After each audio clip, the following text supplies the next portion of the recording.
Puji syukur kehadiran Tuhan Yang Maha Esa, karena kita semua bisa berkumpul pada acara konferensi nasional ketiga Filsafat Hukum pada pagi hari ini. Yang terhormat Ketua Mahkamah Agung Republik Indonesia yang diwakili oleh Hakim Agung Profesor Abdul Ghani Abdullah, Dekan Fakultas Hukum Universitas Airlangga Profesor Dr. Muhammad Zaitun SH.MSI, lalu Profesor Dr. Arif Sidarta dari Universitas Parayangan, Dr. Mirna Saputri dari Istimewa Institute, dan para panelis dan hadirin sekalian. Asosiasi Filsafat Hukum Indonesia disingkat AFI didirikan di Bandung pada tahun 2011 di akhir konferensi pertamanya. Konferensi kedua diadakan di Universitas Katolik Sugio Pranoto Semarang pada Juli 2012 dengan tema Filsafat Hukum dan Kemajemukan Masyarakat. Dan sekarang ini adalah konferensi ketiga dengan tema Melampaui Perdebatan Positivisme Hukum dan Teori Hukum Kodrat. Pemilihan Fakultas Hukum Universitas Airlangga sebagai penyelenggara konferensi ketiga kami lakukan di Semarang pada Juli 2012. Namun penetapan tema konferensi kami lakukan di Jakarta, yaitu saat konferensi Negara Hukum Indonesia pada Oktober 2012. Pemilihan tema filsafat hukum dan melampaui perdebatan teori hukum kodrat dan positivisme hukum ini kami kaitkan dengan salah satu perdebatan klasik filsafat hukum di Barat yang barang tentu berpengaruh di Indonesia, dan juga secara tidak langsung kami kaitkan dengan sosok pengajar di Fakultas Hukum UNER yang sangat dikenal namun kerap disalahpahami di beberapa fakultas hukum di Indonesia, yaitu Profesor Dr. Peter Mahmud Marzuki. Pak Peter Mahmud sering tanpa pembacaan yang memadai terhadap tulisan-tulisannya dianggap sebagai tokoh garis keras positivisme hukum di Indonesia. Saya kira makalah dan presentasi beliau pagi ini akan menjadikan berbagai kesalahpahaman itu. Filsafat dan juga filsafat hukum sesungguhnya merupakan diskursus yang secara menyenangkan membuka wawasan, menjernihkan segala kesalahpahaman, dan meneruskan perbincangan kita tentang relasi antara hukum dengan keadilan, demokrasi, dan kemajemukan masyarakat. Tapi hingga kini filsafat dan filsafat hukum masih disampaikan dengan kening yang mengkerut.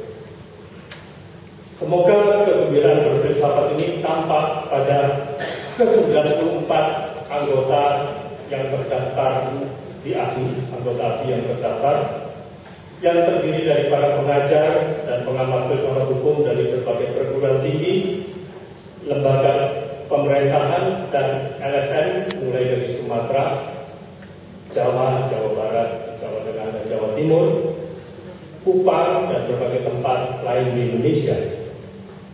Semoga kegembiraan berfilsafat ini juga tampak dalam konferensi ketiga AFI ini yang diikuti sejauh saya membaca update paper yang masuk, mungkin sekarang sudah bertambah, 86 peserta bermakalah dari berbagai perguruan tinggi di Indonesia dan LSM. Berfilsafat secara serius dan gembira dan juga lucu, saya kira, akan membuat kita dapat secara kritis mempersoalkan berbagai konsep, peristiwa, dan merumuskan kembali konsep-konsep baru secara lebih baik. Di akhir konferensi ini, besok, akan diadakan peluncuran buku Muhammad Kusnum dan Pengembaraan Gagasan Hukum Indonesia yang diterbitkan oleh Istimewa. Juga setelah itu akan diadakan pemilihan ketua baru AFI periode 2013-2014, dan menurut konvensi, jadi bukan hanya Partai Demokrat yang berkonvensi, AFI juga berkonvensi. Ketua baru terpilih adalah dari perguruan tinggi tempat konferensi diadakan. Secara khusus saya mengucapkan terima kasih kepada Epistema yang menjadi aktor di belakang layar bagi pembentukan, kelangsungan hidup, dan konferensi-konferensi AFI. Saya juga mengucapkan terima kasih kepada panitia konferensi ketiga AFI di Fakultas Hukum Universitas Erlangga yang secara sungguh-sungguh telah mempersiapkan segalanya. Sukses untuk kita semua. Semoga filsafat hukum makin berkembang di Indonesia. Saudara Ketua Mahkamah Agung Republik Indonesia yang dalam hal ini diwakili Profesor Abdul Ghani, yang saya hormati Saudara Ketua Asosiasi Filsafat Hukum Indonesia, rekan-rekan dari Yayasan Epistema, para Dewan Pembina, Dewan Pengurus, dan para direktur di Epistema, para guru besar yang hadir pada kesempatan pagi ini, dan rekan-rekan peserta konferensi yang saya hormati. Selamat pagi, Assalamualaikum warahmatullahi wabarakatuh. Pertama-tama kami menyampaikan permohonan maaf dari Rektor Erlangga yang sedianya pada pagi ini akan hadir untuk membuka acara ini, karena bersamaan dengan kawat kerja Universitas Erlangga yang diselenggarakan pada hari ini dan besok, maka beliau menugas kepada Fakultas Erlangga untuk bisa mewakili dan membukanya. Jadi kami mohon maaf dan salam dari Rektor Universitas Erlangga pada Bapak Ibu sekalian. Bapak Ibu sekalian yang saya hormati, persoalan-persoalan filsafat sebagaimana kita ketahui menjadi persoalan yang sangat serius seringkali kita pahami. Dan karena itu, Saudara Ketua Asosiasi tadi bisa mengingatkan bahwa marilah kita membicarakan dari dimensi filsafat ini baik dari segi keseriusannya maupun kesenangan yang tadi diharapkan, dan lebih rileks, lebih fleksibel untuk kita dialogkan. Karena kita bersama bahwa seringkali kalau di dunia praktis para ahli hukum kalau menemukan masalah-masalah pada akhirnya itu harus beruntut mengembalikan pada dimensi filsafat itu. Sebagaimana kita ketahui bahwa setiap kali mereka menghadapi persoalan hukum dalam tradisi civil law seperti kita, selalu melihatnya kakak undang-undangnya telah mengatur. Nah dari dimensi ini kemudian kalau mereka merasa undang-undang tidak mengatur secara lengkap, mereka mau melompat ke apakah ada dasar yang melandasi dari segi dimensi kaidah atau norma hukum yang ada. Kalau dua dimensi ini tidak, dari dimensi yang kedua tidak nampak, baru mereka melompat ke yang lebih tinggi, bagaimana asas atau prinsip hukum. Jadi dari tingkat ini saja kita sudah mengalami beberapa jenjang. Pada saat kita bicara dari segi asas atau prinsip ini, kadang-kadang kita juga menemukan sesuatu yang belum clear betul, sehingga pada akhirnya mereka harus menanyakan kembali apa basic filosofinya dari persoalan yang sedang dihadapi. Dan dari sinilah lahir kemudian bahwa betapa pentingnya pemahaman tentang filsafat itu menjadi bagian penting dari inspirasi untuk menemukan hal-hal yang bernuansa hukum tadi itu, untuk menemukan jalan keluar. Sehingga dengan demikian maka filsafat akan menjadi tumpuan akhir dari seluruh permasalahan yang kita hadapi pada saat kita menghadapi persoalan yang di masyarakat. Karena itulah sejak tahun 80-an kita tidak hanya mendalami soal-soal yang bidangnya hukum material dan hukum formil, tapi juga kita mulai mengembangkan legal method yang lebih dimensi di tingkat S1 dan kita mendalami dan legal reasoning dan legal argumentation itu. Sehingga kalau cara berpikir dari dimensi peraturan dan tingkat filsafat tadi berjenjang dan tidak dikuasai dengan pemahaman tentang legal method, saya kira akan ada kelemahan, akan ada kekurangan. Dia berseiring dengan itulah maka tiga hal yang menjadi bagian penting dalam dunia perguruan tinggi saat ini menurut saya adalah pemahaman tentang hukum material, pemahaman tentang hukum formil, pendalaman tentang legal method, kemudian di akhirnya kita juga bisa mengaturkan lebih dalam bersumber pada dimensi filsafat tadi setelah tiga jenjang yang kita lakukan sebelumnya. Dengan demikian konferensi ini jadi sangat penting bagi Fakultas Hukum, khususnya Fakultas Erlangga untuk memberikan inspirasi bagi kita semua para pengajar untuk tidak segan-segan menjalani lebih jauh dengan dimensi filsafat ini agar dia bisa membantu memecahkan masalah-masalah secara lebih depan. Jadi karena itu sumbangan pemikiran dari para filosof ini akan menjadi bagian penting dari perkembangan ilmu hukum, dan kita berharap mudah-mudahan dari konferensi ini akan lahir beberapa pemikiran-pemikiran baru yang bisa memberikan perkembangan bagi pendidikan hukum di Indonesia. Sekali lagi untuk kami ucapkan terima kasih dan selamat datang untuk berkumpul di Fakultas Budaya Erlangga di kampus Budaya Erlangga. Semoga berkenan bisa menikmati fasilitas yang serba terbatas ini, karena memang kondisinya bersama dengan berbagai kegiatan yang ada di Fakultas Hukum dan di Universitas. Mudah-mudahan tidak terlalu keluar dalam kegiatan Bapak Ibu sekalian. Selamat datang di Fakultas Erlangga dan mudah-mudahan akan sering kembali ke Fakultas Erlangga untuk menjenguk kami yang ada di sini dan memberikan inspirasi dan pemikiran-pemikiran baru bagi Fakultas Erlangga. Atas izin Bapak Ibu sekalian, dengan rahmat Allah Subhanahu wa taala, secara resmi saya kira konferensi pada hari ini, Konferensi Nasional Pendidikan Majelis Bersama Indonesia, saya nyatakan dibuka. Bismillahirrahmanirrahim. Assalamualaikum warahmatullahi wabarakatuh. Pertama menyampaikan bahwa Bapak Tuan dalam surat undangannya ini ditulis Saudara Profesor Dr. Abdul Ghani Abdullah kiranya mewakili Ketua MA. Itu isi tulisan dalam kitab itu dan dalam disposisi. Jadi untuk autentikasi saya kira itu yang menjadi dasar kenapa saya bisa berdiri depan para saya. Alhamdulillah, saya bersyukur kepada Allah bisa hadir di sini di tengah-tengah para profesor filsafat hukum dan pengajar filsafat hukum di berbagai program ini. Pada mulanya saya sudah bisa 4 halaman paper dalam komputer saya ada, tapi saya berpikir lagi, kalau saya dapat teks di sini, itu seperti dirjen pendidikan tinggi untuk arah. Apalagi sudah jadi profesor, maka tidak jadi saya. Jadi itu hakim agung biasa tugas. Saya sengaja tidak bawa, tidak pakai, karena tradisi itu tidak ada di perguruan tinggi. Di perguruan tinggi luar negeri paling di luar jaket di luar tugas dia. Jadi tidak jadi. Kemudian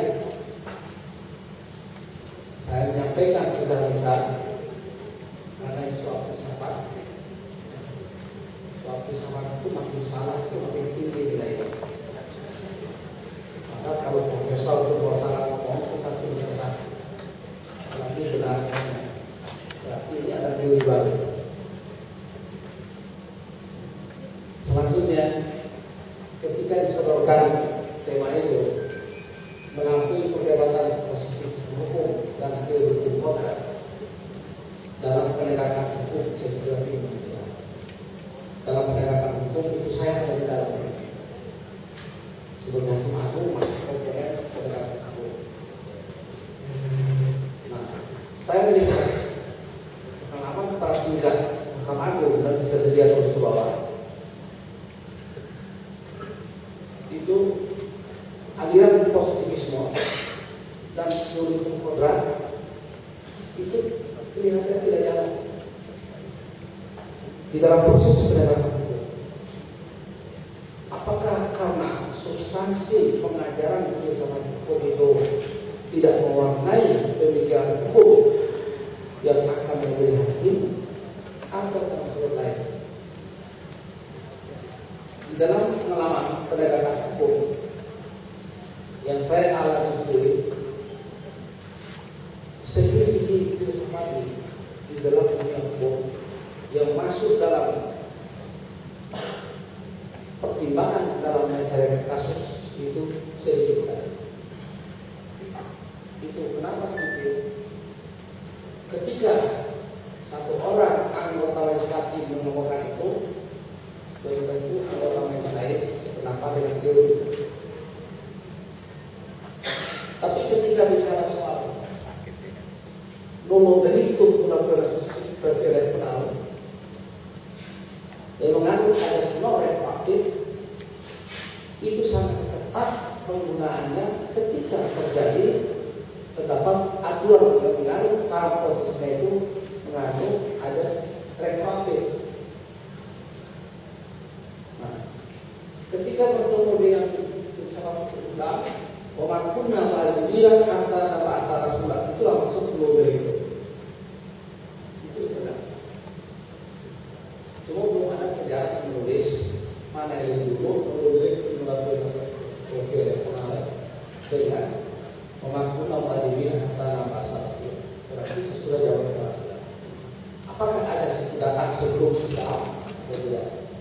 itu belum ada tulisan dari para filosof mengenai hal itu. Cuma di dalam penelitian saya bahwa ketika terjadi perang salib, tentara yang pergi ke Mesir tidak bawa berdiri, tapi mencari kitab-kitab filsafat untuk diterjemahkan ke dalam bahasa Barat. Maka timbullah filsafat dalam bahasa Inggris, bahasa Latin, bahasa Prancis dan sebagainya. Inilah yang ditransfer menjadi filsafat, menjadi filsafat kitab. Itu adalah suatu kajian.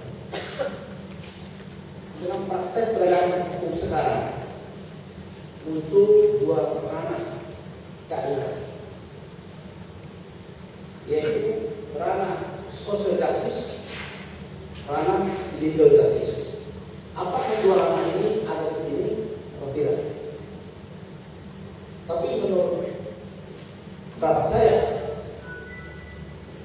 ranah social justice dengan ranah legal justice itu kadang-kadang sejalan, kadang-kadang berbentrokan, kadang-kadang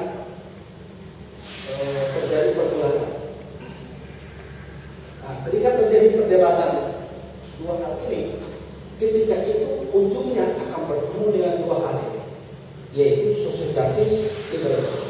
Social justice dimunculkan oleh fenomena protes masyarakat, ketidakpuasan terhadap hukum dengan putusan pengadilan, kemudian reaksi terhadap proses peradilan, kemudian tuntutan masyarakat agar dia dihukum berat karena dia itu dianggap atau ditugas sebagai koruptor, tapi hakim menemukan itu tidak ada bukti bahwa itu perbuatan pidana, yang ada perbuatan administrasi. Tapi karena ada desakan masyarakat, tuntutan masyarakat, kasus peradilan terpaksa dihukum setahun. Ini adalah gejala-gejala bagaimana social justice itu harus dikasih. Pertanyaannya, apakah social justice ada di dalam teori hukum kodrat? Karena muncul dari kondisi empirik. Hakim menggunakan konstitusi hukum itu banyak sekali tafsir spekulatif yang dilakukan. Apakah pengajar hukum sudah menemukan tafsir non spekulatif sehingga hakim bisa memberikan tafsir hukum?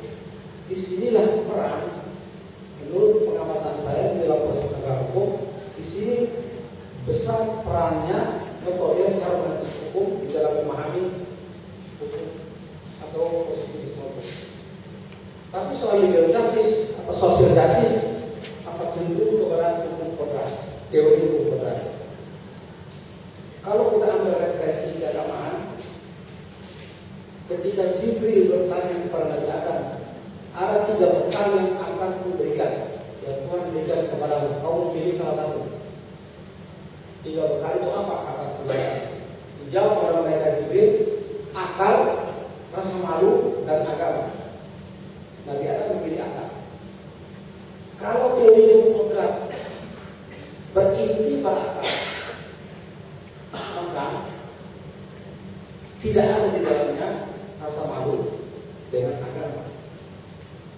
Sedangkan malaikat Jibril berkata kepada Nabi Adam, kalau kamu memilih akal, maka rasa malu dan agama akan mengikuti terus.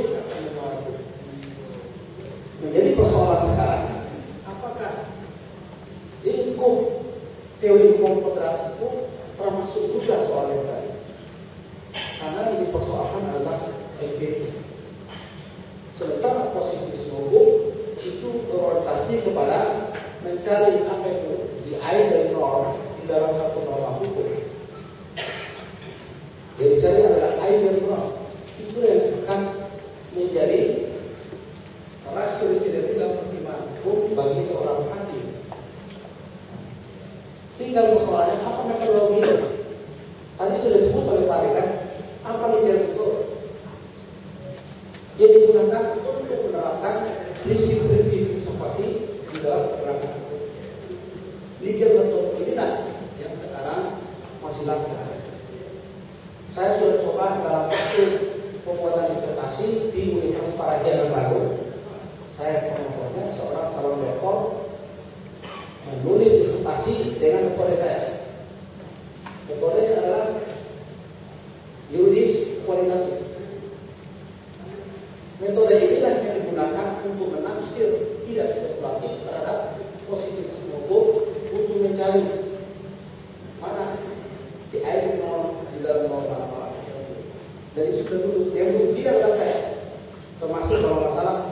Profesor Arif yang menguji dari 4, ada 9 orang penguji yang menguji saya, menguji teori.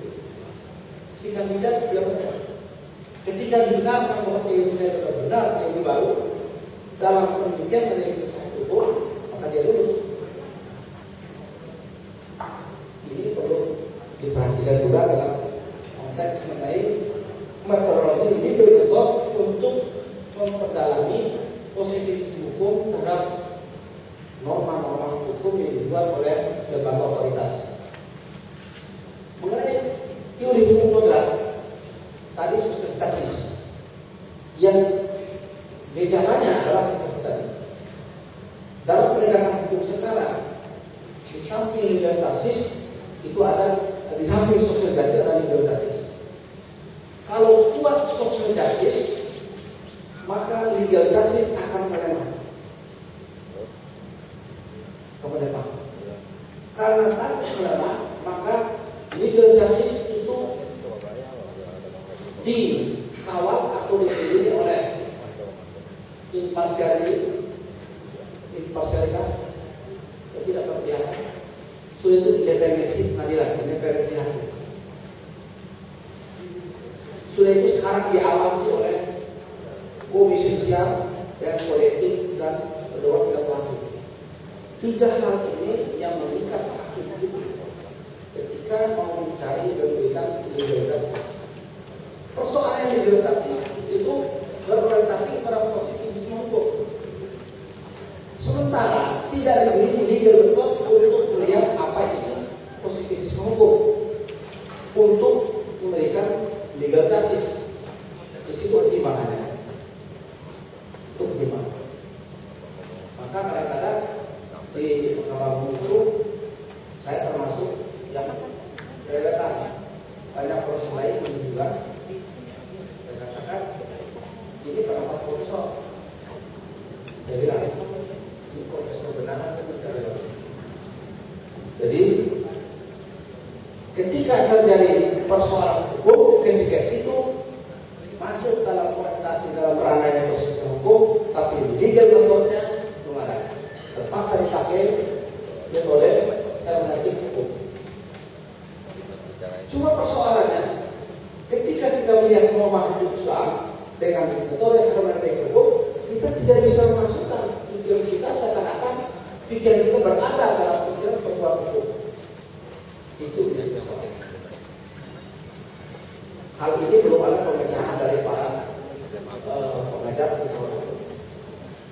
Jadi orang legal method untuk menerapkan proses hukum dalam kasus-kasus tertentu sehingga bisa bertemu antara keinginan legalitas dengan kepastian hukum yang muncul dari proses hukum. Jadi positivisme hukum itu tidak sekedar memberikan kepastian hukum, tapi juga memberikan keadilan. Di Mahkamah Konstitusi saya berdebat dengan seorang ahli matematik ITB. Minta izin kepada ketua majelis waktu saya membela hukum, waktu saya di dirjen. Minta izin kepada ketua majelis konstitusi untuk berdialog dengan profesor matematik. Apa jawabnya? Ini profesor gila. Profesor hukum bicara matematik. Memang profesor itu beda tipis dengan orang sinting. Ngomongnya itu bisa dipahami. Saya tanya kepada profesor matematik, Profesor Arif, saya tanya begini, Bapak profesor matematik, apakah 2 tambah 2 sama 4 adalah final? Final katanya. Dari segi hukum belum. Nah, dia jawab, kalau begitu hukum tidak ada kepastian. Nah, saya jawab, 2 tambah 2 sama dengan 4 adalah sebuah kepastian. Tapi belum ada justice. Dalam hukum diperlukan justice, matematik tidak perlu justice. Itu berbeda. Karena itu, maka kalau ada justice, 2 tambah 2 4 adalah kepastian hukum, sedangkan 10 kurang 6 itu sama dengan 4 adalah kepastian, adalah justice. Tapi kalau jalannya itu 2 tambah 2 itu hanya kepastian tidak baik, keadilan, mungkin cari jalan lain lagi. Secara metodologis 10 kurang 6 boleh Pak. Itulah metodologi untuk mendapatkan justice. Kalau soal matematik, bingung juga ya. Kalau soal hukum, begini-begini. Iya.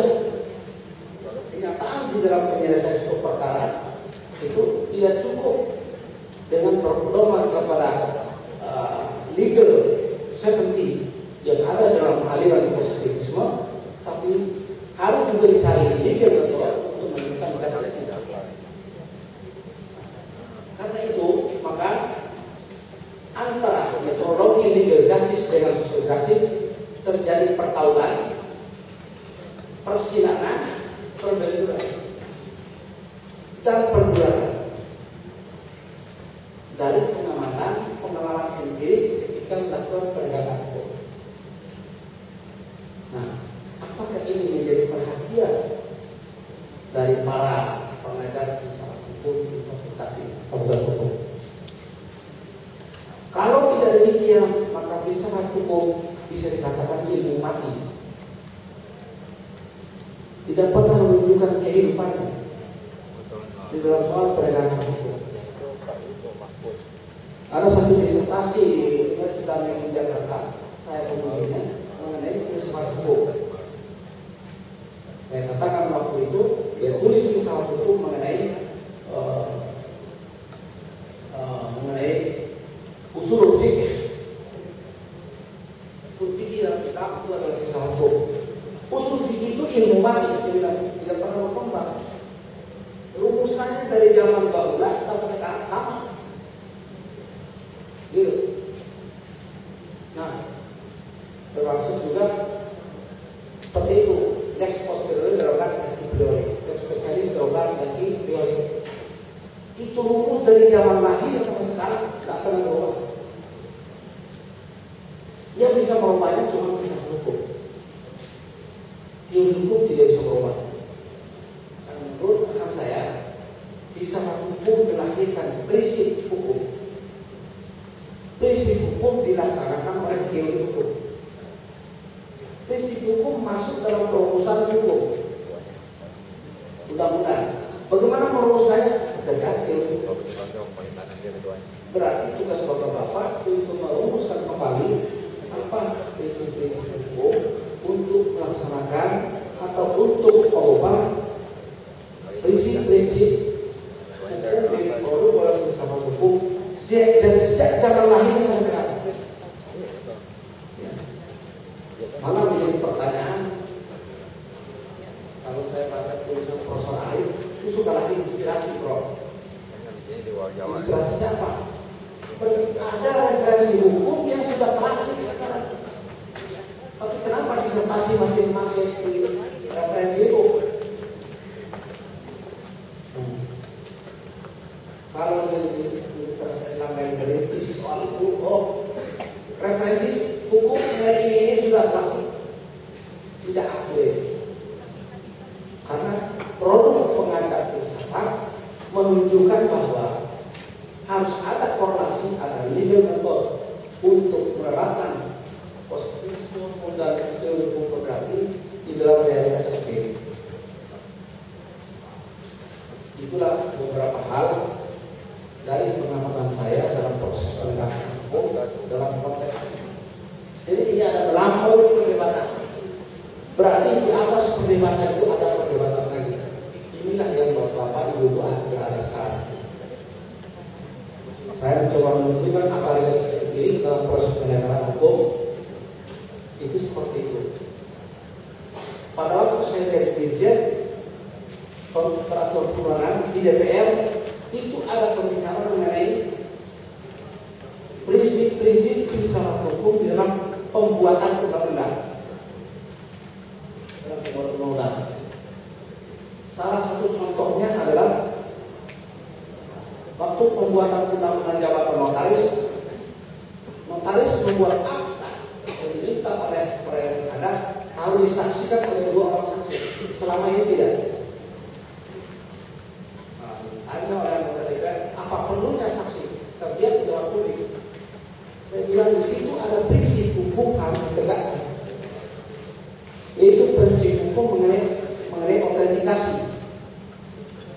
Otentikasi itu hanya dibuktikan oleh pengamatan empirik, itu 2 orang saksi.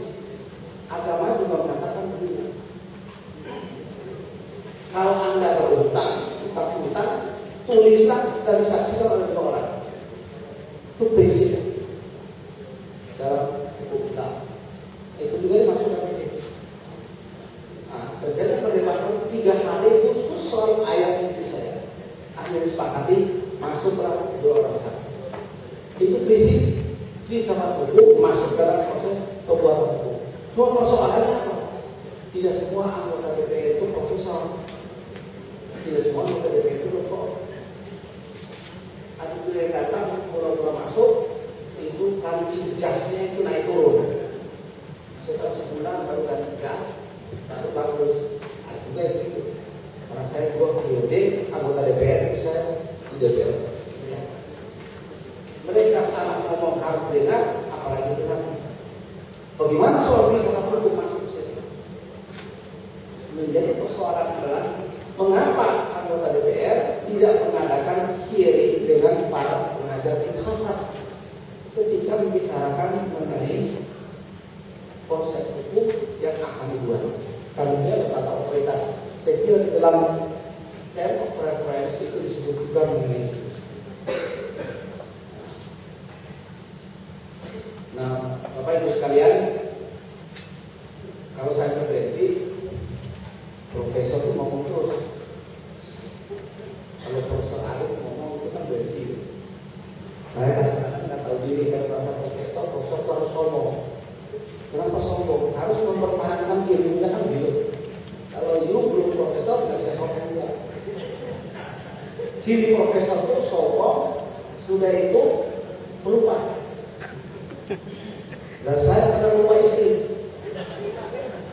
Iya bro. Waktu beli pesta perkawinan pegangan tangan. Ketika masing-masing kebutuhan, tangan ini masih begini, jalan terus. Lihat perempuan lain, saya mau pegang tangan, rasanya lain, kebuka. Sudah itu pulang sampai rumah. Ibu mana? Saya ibu ikut. Kembali lagi sekali lagi. Apa itu jadi profesor belum tentu. Tapi kalau mereka bilang profesor, ya begitulah perjalanannya. Sudah itu, apalagi profesor filsafat lebih berat lagi. Pada waktu saya menjadi profesor, saya datang ke DIPTI. Kenapa profesor jadi profesor bersulit? Tulisannya begini. Semua tulisan sudah terindikasi. Boleh saya bertanya, kenapa gelar profesor ini diberikan? Dijawab oleh mereka, gelar profesor dalam diri negara diletakkan kepada seseorang, dititipkan kepada seseorang yang tidak kewenangan. Tapi tidak bisa ditaruh. Itu makanya sulit bukan sekarang sulit lagi. Jadi kenapa ada dikasih takut membohongi orang? Kalau profesor ngomong benar tidak itu tak ada dengan orang. Apalagi mahasiswa S1. Nah, untuk menghilangkan itu menghilangkan demikian maka diperlukan. Jadi saya kira mudah-mudahan apa yang saya sampaikan ini bukan hanya speech tapi satu pandangan pengamatan terhadap kondisi ini dalam proses penegakan hukum. Apa saya sampaikan dalam perintah terlambat Ketua Mahkamah Agung. Waktu saya bertemu dengan beliau, kalau saya sampaikan apakah pendapat Bapak pendapat saya sendiri. Saya katakan ini pendapat saya sendiri. Kalau pendapat beliau ya pendapat Prof sendiri. Jadi pertanggungjawaban ilmiahnya ada pada saya, bukan pada Ketua Mahkamah Agung, tapi SPG-nya itu dari Ketua Mahkamah Agung. Ya, sebelum tanggung jawab administratif Pak Dekan. Saya kira mudah-mudahan apa yang saya sampaikan menjadi setetes ilmu pengetahuan di dalam mempelajari dan mengembangkan ilmu filsafat. Mudah-mudahan filsafat hukum tidak menjadi ilmu mati, tapi ilmu berkembang terus. Karena itu perlu dipikirkan mengenai legal method untuk menerapkan prinsip-prinsip hukum dan teori hukum kodrat bukan teori hukum iradat. Kalau teori hukum iradat itu urusan Allah, bukan Tuhan. Tuhan sudah menentukan apa keinginannya. Makanya bukan teori hukum kodrat. Jadi benar juga bahwa istilahnya. Ya, kalau teori hukum alam, saya tidak bisa pendapat karena tidak ada landasan filosofis yang sangat filosofis. Saya lupa bukunya, tapi saya pernah baca History of Philosophy. Ada buku History of Philosophy. Bukunya 1200 lama. Sudah kumam-kumam bukunya saya baca. Tetap aja kembali kepada anak. Jadi aliran klasik itu saya kira perlu diperbaharui melalui untuk mengupas mengenai posisi hukum dan juga mengenai teori hukum kodrat, bukan teori hukum iradat. Kita tidak mempelajari apa kehendak Tuhan, mengapa Tuhan tidak berkehendak, mengapa Tuhan tidak berkehendak, tapi yang kita pelajari adalah manusianya. Kepada manusia diberikan hukum kodrat, yaitu akal pikiran, rasa malu, dan agama. Jadi mempelajari agama itu dari segi filsafat bukan dominasi dari UIN atau IAIN, tidak dominasi dosen filsafat itu. Kalau dari sanalah asal saja. Saya kira sekian dari saya. Mudah-mudahan menjadi sekaligus pengetahuan dan kita. Dan juga saya sangat tertarik dengan kegiatan ini. Mudah-mudahan saya akan bisa diikut-ikutkan dulu. Ya, assalamualaikum warahmatullahi wabarakatuh.